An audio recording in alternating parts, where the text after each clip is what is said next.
Hi, what's up? My name is Colby Sharp. I am a fifth grade teacher in Michigan. Welcome to my channel where we try to help kids fall madly in love with reading. If you are new here, please click that subscribe button and the little bell notification so that you can receive updates anytime I post something new.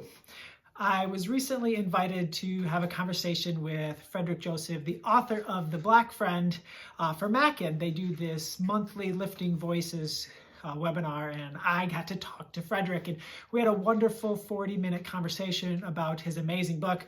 And then I asked Mackin if I could have the file so that I could break it up and share some of those clips here on this YouTube video. And that's what you're going to be watching today.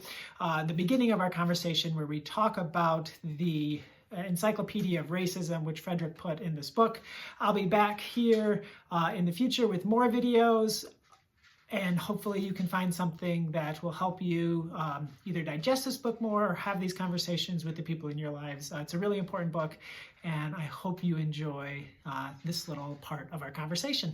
Congratulations on the publication of The Black Friend. It's been, I think, a week and a day since the book Yeah, hit it's the world. been a week and a day. Just found out it actually is an indie books bestseller today. So that's awesome. Support your local bookstores. That means a lot to me. Absolutely. Uh, Frederick, I thought it would be a good to frame our conversation around the book. If maybe we could kind of go chapter by chapter and just have like a small conversation. I could read the chapter title, and you and I could talk about that a little bit. But I actually want to start at the end of the book. And I was wondering if you could talk about why you decided to include make sure I have an encyclopedia of racism in the back of the book. Can you talk a little bit about that? Yeah, I think looking back and seeing the reception to the book, the Encyclopedia of Racism might be one of the most important parts because as we were writing it, or rather I was writing it and my editor was editing it, um, I realized that there were things I was saying that even my editor hadn't yet heard of, right? And there were things that I was saying that she also acknowledged she had never heard of, and others might not have as well. So we said, well, if this is supposed to be geared towards people who are either starting their journey or trying to be better on their journey, let's empower them, right? If we're talking about white privilege with a 13-year-old, this might be the first time you've ever heard the phrase white privilege, frankly. And even if you've heard it before, I think it's best to give a better understanding. Or something like the Tulsa Race Massacre, which I mentioned multiple times in the book as an example of some of the depravity of white supremacy. You may have never heard of that event, right? If I'm making an argument in the book that our education system is oftentimes flawed in teaching about Black history, then why would I just assume that you understand a major event that even I hadn't heard of until I was 19 years old? So things like that, were the impetus to creating the Encyclopedia of Racism. Thank you. So I really want to, I guess, before we get into the book, I want to kind of talk about where I'm coming from and a little bit about my background and why I guess this book was so helpful to me. I grew up in a very small rural community in Parma, Michigan, which is about 90 minutes west of Detroit, about 45 minutes south of Lansing.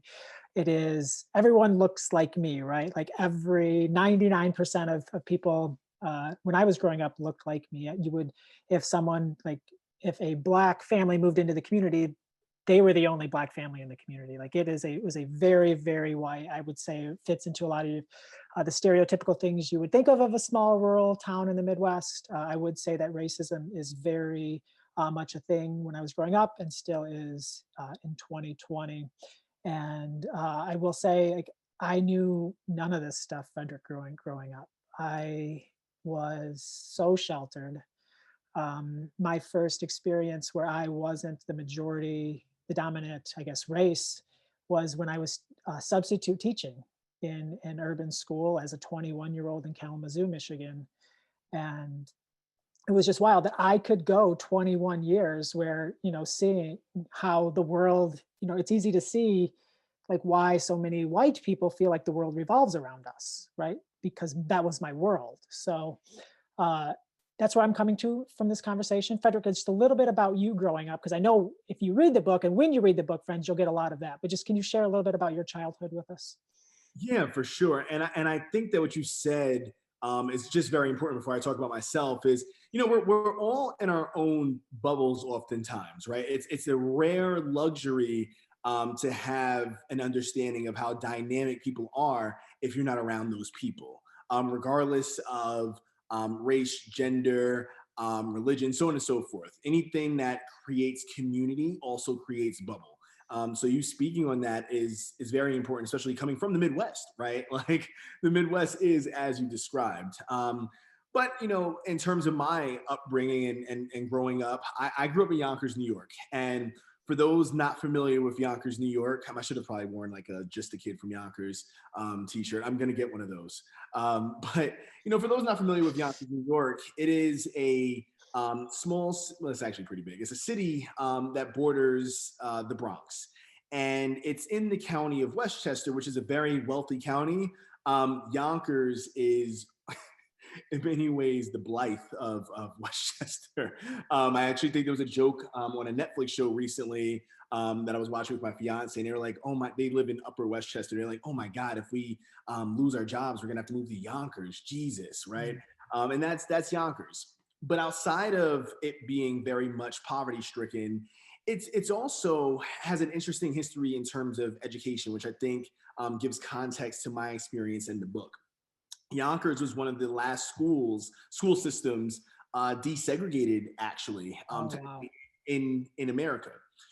What happened was during the 80s, Yonkers had a major busing to bring kids from different parts of the city to other schools because, like most things, it was segregated based on where you live. If for those of you who are not familiar with school systems, they do that often historically, which creates disparities and inequities in funding, teaching, so on and so forth. So again, I was in a school system where the remnants of segregation still existed in the 90s. And there's actually a documentary about it, I believe, on HBO or something of that nature.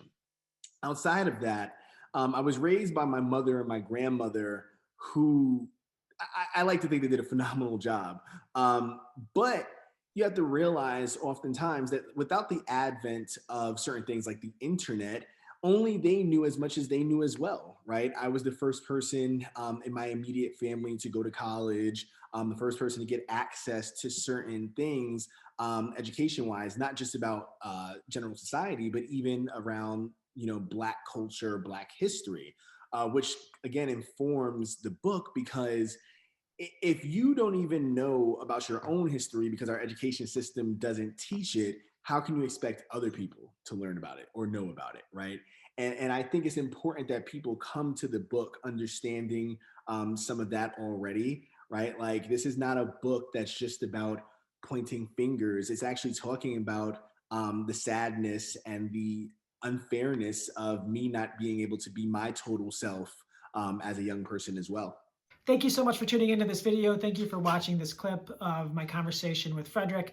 I'll post some more videos here as they become available of our conversation. Thank you again for tuning in. I hope you have an awesome, tastic day.